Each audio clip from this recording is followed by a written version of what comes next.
Hey everyone, this is Chef, and welcome back to Commander Camp. In this episode, we're going to talk about Commander builds, the specific traits, utilities, weapons, and gearing choices that you make in order to lead your friends into battle in the Mists. In the very first Commander Camp, we briefly touched on this topic, where I said that a good Commander build is one that you feel comfortable on, and that's still true. While there's definitely build and profession choices that are better than others, the most important quality of a good Commander build is whether you're familiar with it and you can play it well. In this video, however, we're going to get into some more specifics. We're going to talk about what makes a good Commander build in this video, and how you can begin to tailor or improve your build as you get more comfortable with it and want to try some more advanced things. If you're looking for a specific topic in this video, you can use the timestamps to navigate to where you want to go. We're going to start with common traits among good Commander builds, then we're going to get into some things that you want to avoid depending on what kind of content you play, and finally, we'll wrap up with some examples of good overall Commander builds that can suit a variety of uses, using my own Commander build that I used to play. What makes a good Commander build depends on a few things about you and the group that you play for. If you're commanding for small groups, maybe between 5 and 10 players, your builds are going to look a lot different than a player commanding for 50.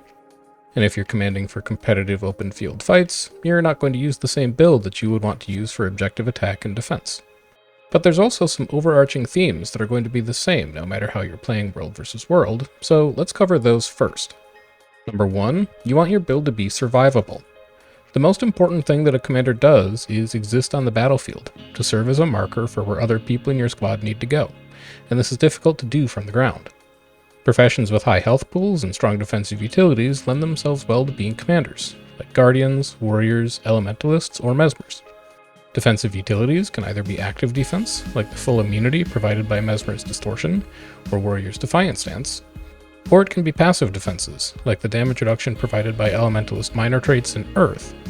You may also want to have your own defensive boon sources, like stability or resistance, or access to condition clears. Compared to a typical build, you might find yourself taking some different utility skills, trait choices, or relic choices in order to improve your own access to these boons. And if you don't have any other good options available, either Relic of Resistance or Relic of the Centaur are fairly easy ways to improve your access to stability and resistance if you feel like you need them. Number 2, you want your build to have some squad-wide utility. It should do something that meshes with your strategy as a commander, so that you have precise control over it, where and when it's used. One example would be portals, either with a thief or with a mesmer. If you're commanding on either of these professions, not only do you know that you'll always have access to a portal, but you can also control exactly when it's dropped and where it goes and how it's used. Another example would be boon removal or crowd control skills, like Spellbreaker's Winds of Disenchantment or Reaper's Greatsword 5 Pull. Removing boons from enemy players lets your squad apply their own damage more effectively. So if you have your own boon removal skills, you can begin to remove boons before you call for your damage spike, making targets softer. Similarly, with crowd control and pulls, you can position your squad so that you can make use of these skills and ensure they're placed in the correct spots to disrupt an enemy group. You can also use your commander build to track important squad-wide cooldowns, like Wells and Breach on Necromancer, Trap cooldowns on Dragon Hunter, or Berserk cooldowns on Berserker. And finally, you could run commander builds that control some kind of res utility. Examples of these would be Ranger or Mesmer, where you have access to your Elite Spirit or Illusion of Life, so that you can res down players in your squad before they're converted by an enemy group. Number 3, you don't want to have to think too much about what your build does. Commanding is a careful balancing act of a lot of different sources of information. Where your group is, and where enemy groups are, where you plan on going next, and whether people in your squad are having fun. The less time that you have to spend thinking about how to play your build optimally, the more time you have available to focus on other aspects of commanding, and the better your squads will do overall. Sticking to specific rotations, performing complicated skill combos, or managing the timing and placement of multiple skills and cooldowns are all things that can make your life as a commander more complicated. At least for me, trying to command on Chronomancer and then manage my continuum splits is just information overload, which is why I don't command on Chronomancer. Instead, try and stick to builds that are relatively easy, or that you already have good muscle memory for. Now, earlier I mentioned that builds can look different based on whether you're commanding for 5 people versus 50 people. So, while the above 3 points are good to follow generally, your survivability and utility in particular are going to change a bit based on what kind of squad you're commanding. Basically, the smaller your squad is, the more that your own build needs to contribute to your squad overall. If you're commanding for 50 people and you're running full defensive statting with multiple defensive utilities, it's easier for your squad to perform overall without you doing much than if you're one of 5 players. So at smaller scales, you may want to run support builds that stat for minstrel, so they're naturally tanky, or you might even run more power-focused builds that have decent defensive utilities so that you can get a better sense of incoming damage as the commander while still surviving. Which of these you decide to do is going to depend on who else is in your squad and what your overall plan for your group is, as you may need to fill one of those healing or DPS roles yourself simply to get your overall squad composition to work. Now that we've covered some good general practices for commanding builds, let's also cover some things that you might want to try and avoid doing. For most styles of commanding in World vs. World, staying on tag is important for the overall success of your squad, so you want to avoid professions and builds that rely heavily on movement skills, as these can string you out from the rest of your group. Blinks, dashes, teleports, shadow steps, rushes, and leaps are all skills that you should generally try and avoid unless you have a really good reason for using them. And if you do need to use them, it's usually the safest option to just use them at your feet. For example, I spend most of my time on Spellbreaker, which has leaps on Hammer F1, Staff 2, and Staff 3. But I can place all 3 of these leaps at my feet so that I don't fling myself away from my squad when I use them. Similarly, for Chronomancer's Continuum Split, you want to find an opportunity to use this skill when you know you won't have to move for a second or two, so that when you end your CS, you're still with the rest of your squad. Making yourself easy to follow visually and stick with the rest of your squad is why you don't see very many players commanding on professions like Vindicator or Thief, as these professions tend to rely on movement skills as part of their weapons, utility skills, or other core parts of their overall kit. You also want to be careful taking too many skills or traits that increase your movement speed, or give you large amounts of swiftness and or super speed, unless this is something that you also have access to across your entire squad. When you have high movement speed, but the rest of your squad doesn't, it's easy for you to end up running ahead of your teammates and being very easy to target. You also want to avoid making your commanding character difficult to see, so try sticking to races that have larger character models like Norns or Char. You can use big, obnoxious skins or infusions in order to make yourself easy to see while you're on the battlefield. Warbringer is an example of a great back piece for this. And in a pinch, you can use combat tonics like the Coden tonic if you've already made a commanding character, but it's relatively small. The easier it is for players in your squad to keep track of where you are as a commander, the better they can stay on tag and soak damage with you. The more of these things that your commander build can do, the easier time you'll have commanding. And there's 3 professions in particular that are well suited to commanding organized larger groups in World vs. World: Guardian, Mesmer, and Warrior. We've mentioned each of these earlier in the video. The specific changes that you make to a typical meta build for these professions are going to depend on your specific group, the size of your squads, and your own preferences. So to show you an example, I'll explain my thinking with my own commanding build on Support Spellbreaker. This is a build that works for me, and I'll explain how and why it works for me, but that doesn't mean it'll be a good build for you. Instead, try and think about how and why I'm adapting my build to the overall strategy that I have for my squads, and what's happening with the fights that we have in a given night, and use that to figure out what might be a good build in your case for the squads and the nights that you have. Starting with gear, I default to using Minstrel, since it gives me a good chunk of toughness and vitality to keep my overall health up. The healing off of Staff 2, Staff 3, and Staff F1 can be pretty significant, and the additional concentration gives me better boon duration for my own stability and resistance that I can generate.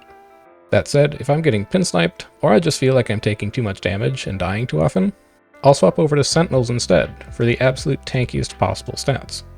For weapons, I use Staff and Hammer, with a Sigil of Frenzy and a Sigil of Energy on both. Frenzy helps to recharge the block on Staff 5 faster, as well as just give me more access to healing, movement, and condition clears on Staff 2 and Staff 3.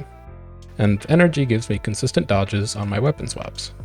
For my runes, I use Durability as a nice compromise between boon duration and survivability, and for my relic, I use Relic of the Centaur for an additional source of stability.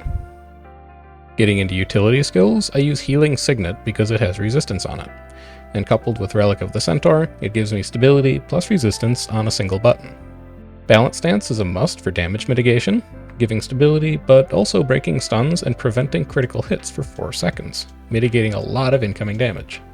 Banner of Tactics serves the same function as Healing Signet, with resistance and stability on one button, though this also gives super speed, so I have to be careful not to use it to go charging ahead of the rest of my group. And for my last utility slot, I use Break Enchantments as a source of boon removal. Since I'm usually calling our main spike damage as a commander, having access to some small amounts of boon removal helps me soften up a group a bit before our big spike hits from the rest of my DPS players. That said, like switching between Minstrel and Sentinel, if I'm taking a lot of damage, this utility slot becomes Dolyak Signet instead for extra stability and passive damage mitigation. Finally, for my elite slot, I usually start with Winds of Disenchantment, and it's the spell that I prefer using, but I'll also swap to Battle Standard fairly regularly. Like Break Enchantments, being able to precast a dome ahead of the group and before a spike helps soften enemies up. But for squads where my own players are dying early, or we're generating but struggling to convert enemy downs, I'll run Battle Standard instead to help our overall res game, because I can generally see things before the rest of my group. Getting into traits, I run Tactics 2-2-3, Discipline 2-3-3, and Spellbreaker 2-1-1. Soldier's Comfort is extra healing on top of Staff F1, and a little bit of extra protection as well. Shrug It Off is extra condition clears if I need it, while Phalanx Strength is a little bit of extra might generation to help my party out. You might think that Martial Cadence would be a better choice as an extra source of stability, but I personally do not rate a single stack of stability very highly. And I don't want each of my F1 skills to put my current stacks of stability to the front of the boon removal queue so that they get removed by strips. So I actively don't want this effect to happen. In Discipline, I get Versatile Rage and Fast Hands, and even though these are both minor traits, they're very strong, and a major reason that you take Discipline in the first place. With Warrior Sprint, even though it increases my movement speed, I can use my Staff 2, Staff 3, and Hammer F1 to remove Immobilize. So having weapon swaps be every 5 seconds off of Fast Hands instead of every 10 makes it a little bit easier to access those clears if I need them in a hurry. Plus, Versatile Rage makes it easier to build Adrenaline, so that I can use Staff and Hammer F1s more often. By that same logic, I also take Burst Mastery, to refund more Adrenaline and use my F1s more often to support the group. Finally, since I'm already trying to swap weapons every 5 seconds, I also take Brawler's Recovery to reduce the work that the healer in my party needs to do and help clear some extra conditions for free. Finally, in Spellbreaker, Guard Counter is an additional source of protection to keep mitigating incoming damage. Loss Aversion is an additional source of Adrenaline so that I can keep mashing Staff F1 for heals or Hammer F1 for stuns. And Enchantment Collapse is an additional way to trigger bonus Adrenaline off of Loss Aversion. Revenge Counter is also pretty nice, but between Heal Signet, Banner of Tactics, and a dedicated Firebrand or Chronomancer as my party support, I usually don't feel like I need it relative to just having more Adrenaline to press my F1s more often. And speaking of party supports, in addition to my own sources of stability, resistance, and protection in this build, I'll usually have a Firebrand and or a Chronomancer for additional boon uptime, as well as a Scrapper or Tempest as an additional healer and condition cleanser. Because of your position at the front of a group, your incoming damage and strips are usually going to be much higher for you than for the rest of your squad, so having a little extra support in your party helps to smooth things out. At the same time, if I know that I need to break a stun, remove an immobilize, or that I need stability for my next push, I like having those boons available in my own build so that I can make sure that I have them when I need them. Anyway, that's all I've got for you as far as commander builds are concerned. I change up my build somewhat regularly depending on what kind of groups we're fighting, and I also spent some time commanding on Firebrand and Chronomancer for this video, even though I don't particularly like them. They all felt fine, and I would be surprised if the build that I talked about in this video is the exact build that you use in your own commanding. There's lots and lots of options for commander builds that are good, and you shouldn't feel like you have to play Warrior, Mesmer, or Guardian just because they're the 3 that are the best and I spent the most time talking about in this video. And especially if you command a smaller group and you're expected to be able to contribute more to your party and to your squad, there's lots of other options that are viable. The most important part of the build is whether you're comfortable playing it, and whether other players in your squad are able to easily keep track of you and follow along with your movement. So definitely explore different professions, builds, weapons, trait choices, utility skills, and find something that works for you and the group that you run with. If you have questions about commanding builds, or you think there's something I didn't cover, please let me know in the comments. And if you like this video and you want to see more Commander Camp in the future, make sure to like this video, subscribe to the channel, and maybe even give me a recommendation for a future topic. I also stream on Twitch if you want to come watch me command in real time and ask questions over there. Usually this is Tuesday, but sometimes we switch the schedule up. But until then, I've been Chef, and enjoy the rest of your day.